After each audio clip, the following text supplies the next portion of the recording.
This message comes from Edward Jones, where they believe rich means opening yourself to new possibilities. That's why your dedicated financial advisor meets you where you are, helping you move forward with confidence. Let's find your rich. Edward Jones, member SIPC. This is Planet Money from NPR. Carolina Garriga is a watcher. Not a periscope out the submarine, binoculars in the bunker kind of watcher, but her scholarly job is to be a kind of lookout for trouble in central banks across the world. She's looking for signs, checking to see if these ideally independent guardians of economic stability, from the Central Bank of Kenya to the Bank of Japan, have maybe become vulnerable to political influence. Have you been especially busy lately? Yes. Yes. It's keeping up with the news is becoming a new job for me these days. Carolina isn't usually following political dramas at our central bank, the U.S. Federal Reserve. She's more used to looking elsewhere, like her native Argentina, where the president famously pressured the central bank to do what the president wanted. And it did. And that resulted in spiraling inflation, loss of credibility in the currency.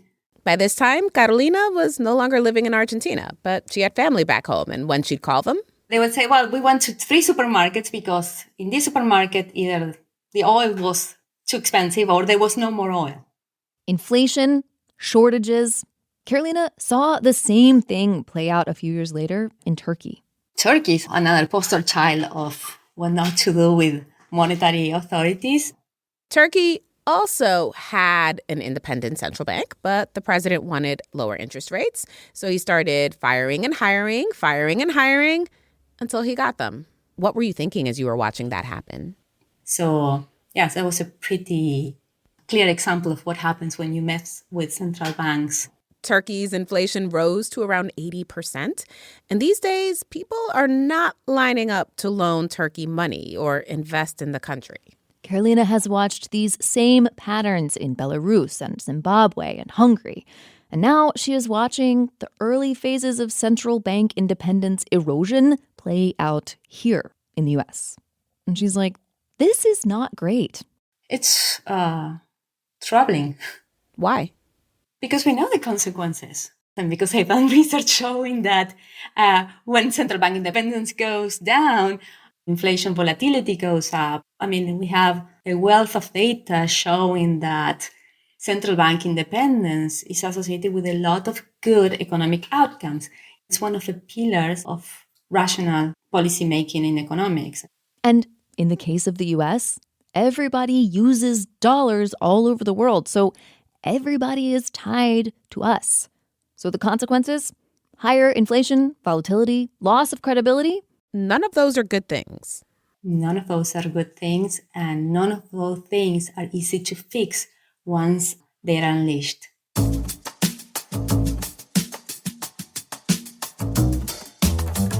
Hello and welcome to Planet Money. I'm Erica Barris. And I'm Mary Childs. With our own president waging a war with the Federal Reserve, it's time to check in with the central bank watchers. These watchers have had their eyes trained on central banks all over the world. They've had their little notebooks out for years, scribbling down their observations, trying to gauge just how independent of political pressure all these central banks actually are, or were, and what happens when one loses that independence. Today on the show, we sidle up next to 3 of the leading central bank watchers to watch what they're watching. Because as goes your central bank, so goes the fate of your economy. This message comes from Schwab. With the new Schwab Teen Investor Account, teens can gain hands-on investing experience. It's co-owned by you and your teen, so you can monitor the account while your teen learns how to invest and manage money. Learn more at schwab.com. Support for this podcast and the following message come from Vanguard. Every day, shareholders meet to discuss important matters about the companies you invest in. Now you can make your voice heard too. Vanguard Investor Choice makes it easy to set your proxy voting preference for your eligible Vanguard index funds. Visit Vanguard.com/investorchoice to learn more. Vanguard investors own shares of their index funds, and those funds own shares of the companies they invest in. Vanguard Marketing Corporation, distributor. Pretty much every country has a central bank. They handle a country's currency. They set monetary policy, like setting interest rates. The central idea of a central bank is to keep a country's economy stable. And they have a long history. Starts in the 1600s, but that is way too far back. Okay, so we're not going to talk about the 1600s. No, we're not. We're not. The version that we are thinking of right now when we talk about a central bank. Carolina Garriga again. By the way, she's a professor of political science at the University of Essex in the UK. And we had her jump forward to the 1900s when the British created a sort of central bank prototype, the Bank of England. And they felt like they had really figured out how to manage a country's money. So they sent people out to spread the word. And there were missions sent by the crown to different countries to help countries set up central banks. And so they were like central bank missionaries? Yes, converting governments into the scientific way to deal with money, if you want. And there was this one economist, an American monetary missionary, if you will, who was especially influential, Edwin Kammerer.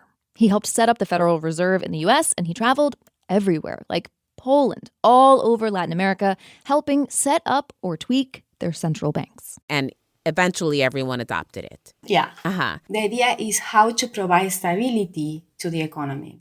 It was only over the past 50 years that the idea of central bank independence started to take hold around the world. Independent of politics, meaning central banks should think about the long-term health of the economy, not just what it looks like during a re-election campaign. Because what is the harm if a central bank is not independent? The harm is that monetary policy decisions may be made by political interests that can cause damage in the long term. Carolina says the whole reason to watch central banks and evaluate how independent they are is because, as her research shows, that will actually give you a pretty good indication of what a country's economy will do. And Carolina, our first watcher, she has spent a lot of time sorting through years of data to show exactly that link between central banks losing their independence and economic troubles. But first, she had to look at the statutes and bylaws of 192 countries. She read all of them.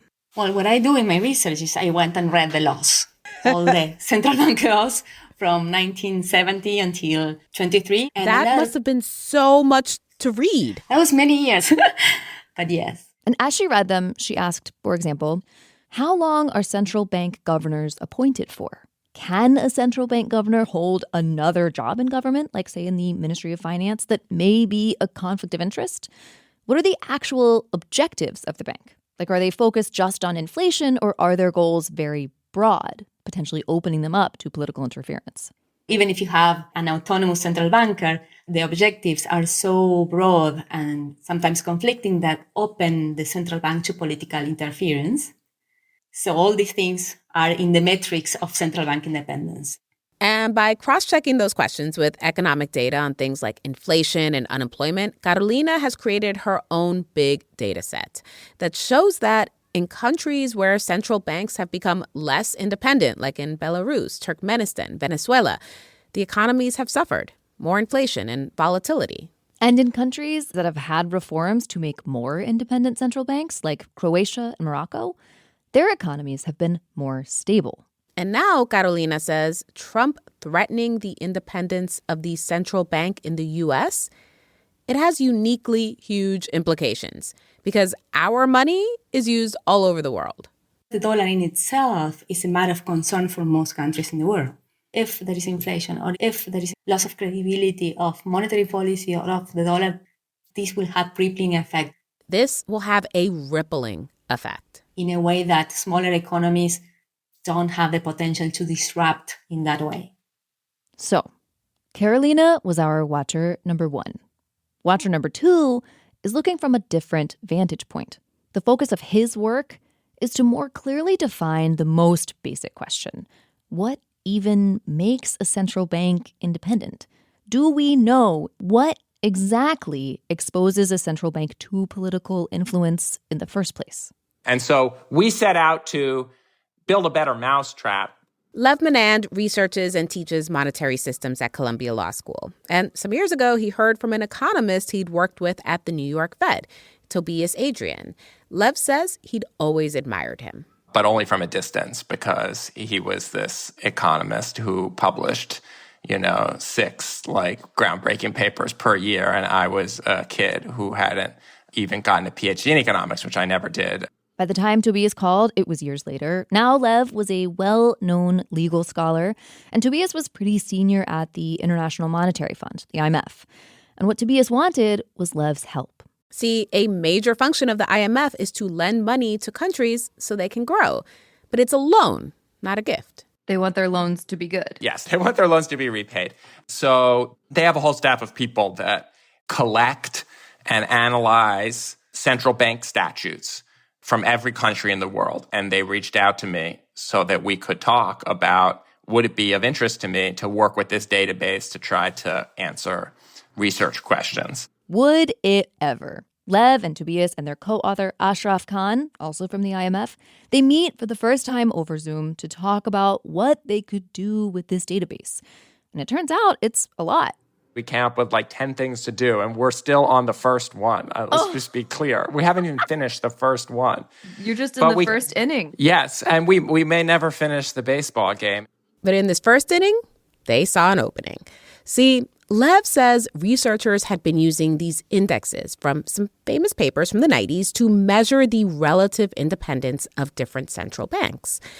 But Lev and company saw some room for improvement. There's this one index that became very prominent that, in my opinion, made some pretty bad judgment calls about whether certain legal features made it a central bank more or less autonomous. Like one way to get points for being independent was if the head of your central bank had a longer tenure. And then you would get points for things like protection from removal at will. Protection from the president just firing you and installing someone more to their liking. The point that we made is it's not worth much to have an 8-year term if you can be removed at will.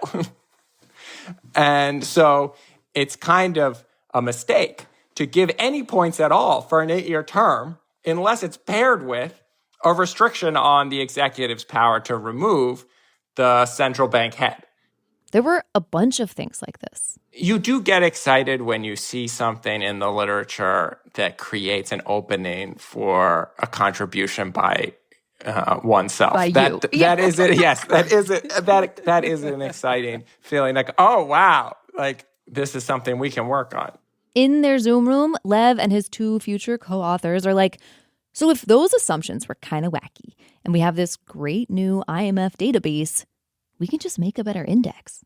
So they enlist research assistants at the IMF. They start sifting through all the different laws governing central banks in all the different countries.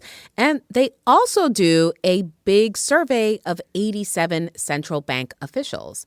And with all that information, they assign each rule governing central banks a score.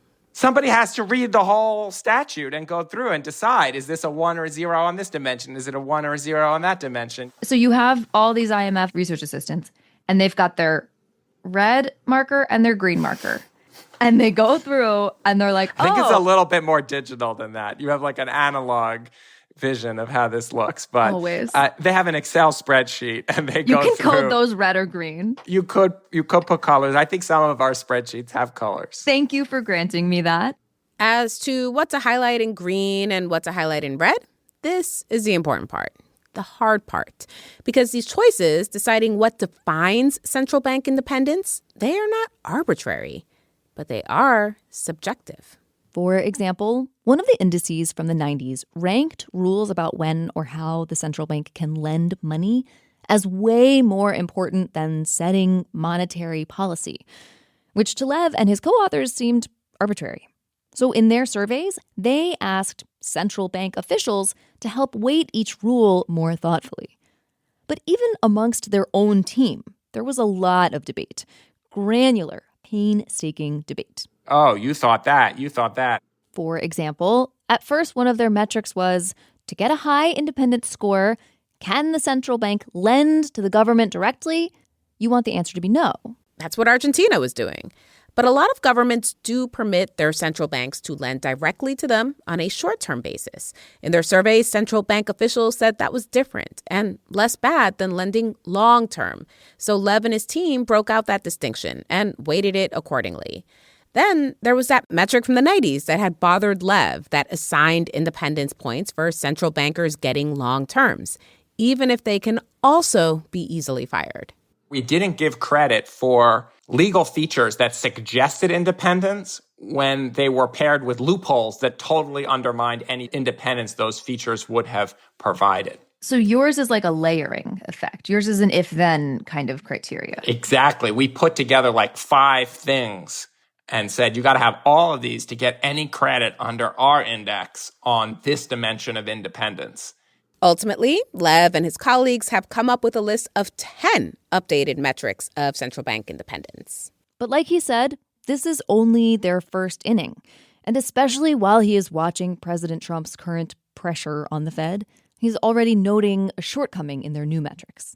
Because they're based on laws and statutes, everything written down and codified about how these central banks are supposed to work. They represent what's called de jure independence. Independence by law. But laws don't tell you how people act. That is de facto independence. You could have a state-of-the-art central banking statute that it's perfect, but there's no rule of law, and so the president of the country can come along and just threaten to kidnap the central bankers if they don't do what he says. Then there's no de facto independence, even if you're a 10 out of 10 on de jure independence. So laws need to be enforced. Laws need to be enforced, and legal culture is an absolute critical ingredient in American success. And part of what's so distressing about the last year is a pretty dramatic degradation of our legal culture. It's just been a constant unraveling.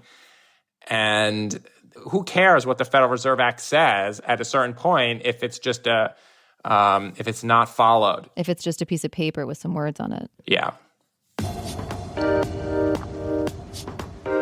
After the break, we meet a central bank watcher who's looking at not just what central banks say, but what they actually do.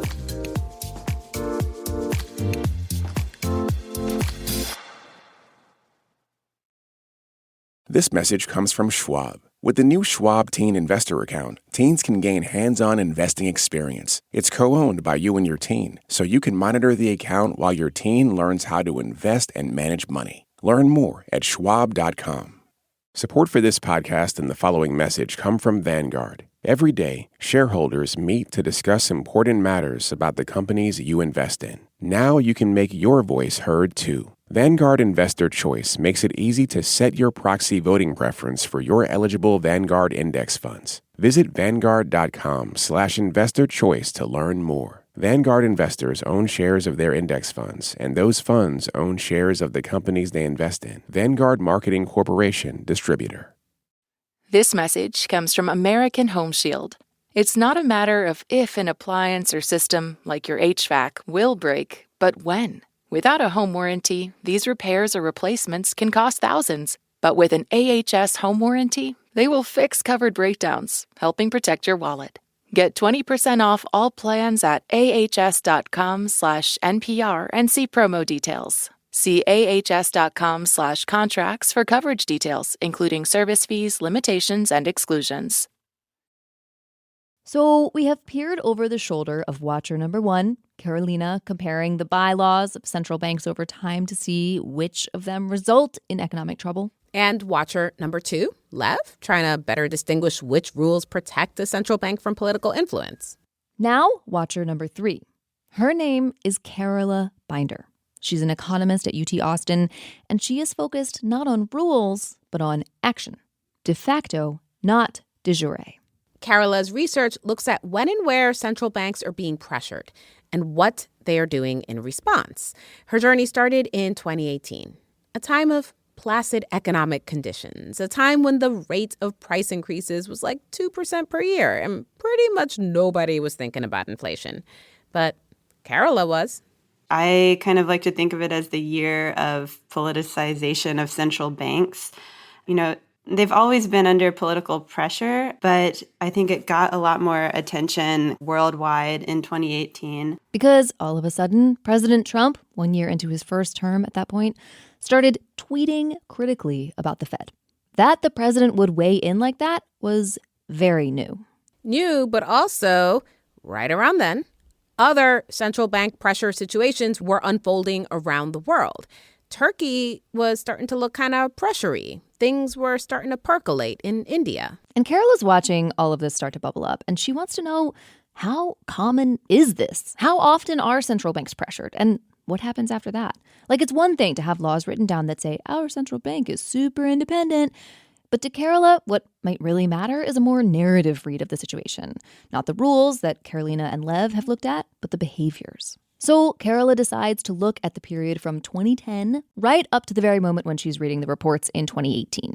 She looks for data that can show her not just what the laws say, but what central banks actually do. And she finds 2 data sources that would fit the bill. The method that I used was, with the help of some of my research assistants, to read through these country-level reports that are put out by Economist Intelligence Unit and Business Monitor International for nearly every country. Basically, news sources narrating in real time what pressure central banks were facing and what they were doing about it. And we would read through and see whether there was any mention of political pressure on that particular bank in that quarter. In her data set, she was looking for specific things. It would have to say something like, we anticipate that the central bank might cut interest rates due to pressure from the government. It would be pretty explicit. That's pretty explicit, yes. In super authoritarian countries that totally control their central banks, like China, Carola is just not interested in them. She's focused on these moments of change, situations in flux. If a country goes from there not being any reports that they're facing pressure, then suddenly one quarter they start facing it, what happens to inflation afterwards? And Carola found of her pool of central banks around the world, on any given year, 10% of them were getting political pressure, at least. If anything, the 10% is like the lowest estimate, because there could have been political pressure that was so sly that the analysts writing these country reports didn't know about it. Over the whole time sample from 2010 to 2018, almost 40% of central banks reportedly had political pressure or interference. And the pressure she saw most often? To cut interest rates. Exactly what President Trump is pressuring the Fed to do right now. The pressure was so directional in her data set. In fact, there's almost no exceptions there. Okay. There were one or two cases where I think Republicans in the U.S. were saying that the Fed needed to tighten monetary policy. Meaning to raise interest rates. Once Carola has a picture of the pressures on central banks all over the world during this period, she looks at whether they succumb to the pressure or not. Do they lower rates after someone fusses at them to lower rates? And finally, she compares their actions with price levels. Do they go up or down? And Carola finds that it is pretty clear. That old intuition, the old studies are still right. When central banks succumb to political pressure, higher inflation. Which is exactly what happened in Turkey after President Erdogan took power in 2014. He had this really unconventional view that he would talk about a lot, which was that lower interest rates would reduce inflation. So that's exactly the opposite of the models that most macroeconomists and central bankers use, which, of course, prescribes raising interest rates to reduce inflation. Turkey's president wanted its central bank to cut rates. So whenever a central banker didn't cooperate, he fired them and hired who he wanted.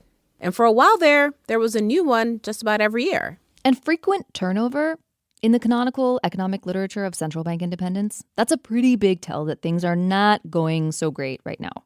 Carola also found another tell, consolidation of executive power, which Erdogan also did in 2017. In Carola's data, reported political pressure is less likely in a parliamentary system where power is less concentrated as opposed to a presidential system. You have one particular person in power who's able to exert that pressure more. One thing that all 3 of our central bank watchers told us, it's actually quite hard to regain independence with all its benefits once you lose it. Here's Carolina, who looked at the laws over decades. Building institutions takes decades, but destroying institutions take very little time. And in the case of central banks, you need markets to believe that this institution is going to withhold political pressure. So once you show the institution is unable, or that the rules are unable to control political meddling, well, the trust in the system or the long-term trust in the institutions is hurt. And that takes a long time to rebuild. One of the few big examples is actually here in the U.S.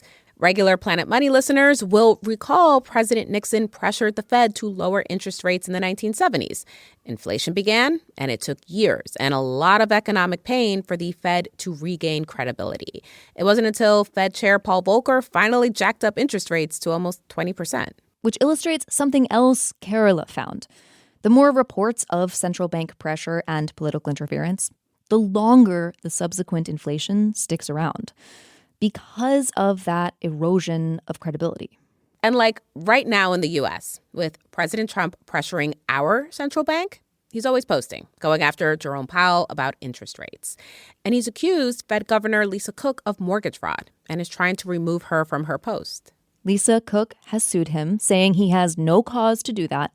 The case will work its way through the courts. And that will determine a lot. Enough that it may make Lev open back up his color-coded spreadsheet. We have the United States scored as having independence with respect to the members of the Board of Governors from the president for removal because we have it scored as a protected term in office. But if courts were to determine that for cause doesn't really mean anything, then we maybe don't have this scored right. Lev and Kerala and Carolina, their eyes are wide open right now, and they are scribbling away on their little notepads.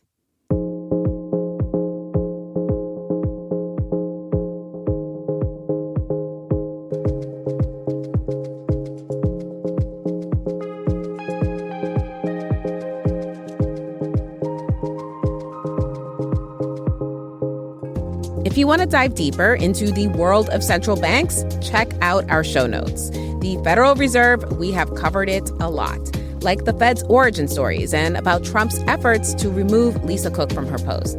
Those episodes and many more are in the show notes. This episode was produced by Willa Rubin with production help from Sam Yellowhorse Kesler. It was edited by Marianne McCune and fact-checked by Sierra Juarez. Engineering by Robert Rodriguez and Maggie Luthar. Alex Goldmark is our executive producer. Special thanks to Charlie Kyer, John Kelsey, and to WHYY. I'm Mary Childs. And I'm Erica Barris. This is NPR. Thanks for listening.